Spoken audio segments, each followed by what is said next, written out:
Praise the Lord. உலகம் உங்களை பகைக்கும் என்று இயேசு ஏன் தன் சீஷர்களிடம் சொன்னார் என்பதை பார்க்கலாம். யோவான் 15:18 மற்றும் 19 வசனத்தில் இயேசு இவ்வாறு சொல்லுகிறார். உலகம் உங்களை பகைத்தால் அது உங்களை பகைக்கிறதுக்கு முன்னே என்னை பகைத்தது என்று அறியுங்கள். நீங்கள் உலகத்தாரா இருந்தால் உலகம் தன்னுடையதை சிநேகிக்கும். நீங்கள் உலகத்தாரா இராதபடியினால் நான் உங்கள் உலகத்திலிருந்து தெரிந்து கொண்டபடியினாலும் உலகம் உங்களை பகைக்கிறது என்று சொன்னார். இயேசுவின் சீஷர்கள் உலகத்திலிருந்து வெறுப்பு அனுபவிப்பார்கள்.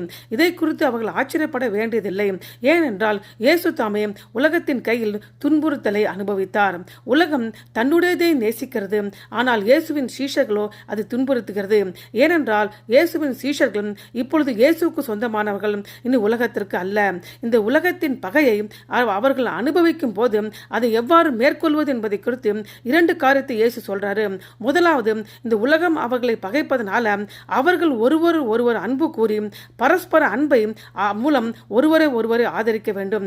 இரண்டாவது, இந்த சூழலில் இயேசு பரிசுத்த ஆவியானவர் என்ற தேற்றாளவானவை அனுப்புவார் என்று உறுதி அளிக்கிறார். அவர் பரிசுத்த ஆவியானவர் வந்து உலகத்தையும் அதன் பாவத்தையும் குறித்தும் உணர்த்துவார். மேலும் இயேசுவின் சீஷர்கள் எல்லா சத்தியத்துக்கும் வழி நடத்துவார். வரவிருக்கும் விஷயத்தை இயேசுவின் சீஷர்களுக்கு சொல்லுவார். இதன் மூலமாக உலகம் அவர்கள் நிராகரித்து துன்புறுத்தின போதிலும் சீஷர்கள் உலகத்தை நேசிக்கவும் அதன் ரட்சிப்பை தேடவும் அழைக்கப்பட்டனர். துன்புறுத்தலின் காரணமாக சீஷர்கள் உலகத்தில் தொடர்புடன் விலகிக் கொள்ள ஆசைப்படலாம். ஆனால் நற்செய்தியை அதன் ஜனங்களுக்கு பகிர்ந்து கொள்ள இயேசு சீஷர்களை உலகத்துக்கு அனுப்பினார். ஆகவே மத்தேயு 28:18-20 வசனத்திலே வானத்திலும் பூமியும் சகல அதிகாரம் எனக்கு கொடுக்கப்பட்டிருக்கிறது.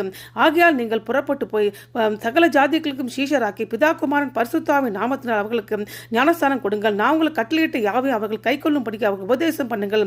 இதோ உலகத்தின் முடிவு பருந்தும் சகல நாட்கள் நான் உங்களோடு இருக்கிறேன் என்று வாக்கு கொடுத்தார். ஆகையால் நாம் உலகம் நம்மை வெறுத்தால் கூட உலகத்துக்கு நற்செய்தி அறிவிப்போமாக. ஆமென்.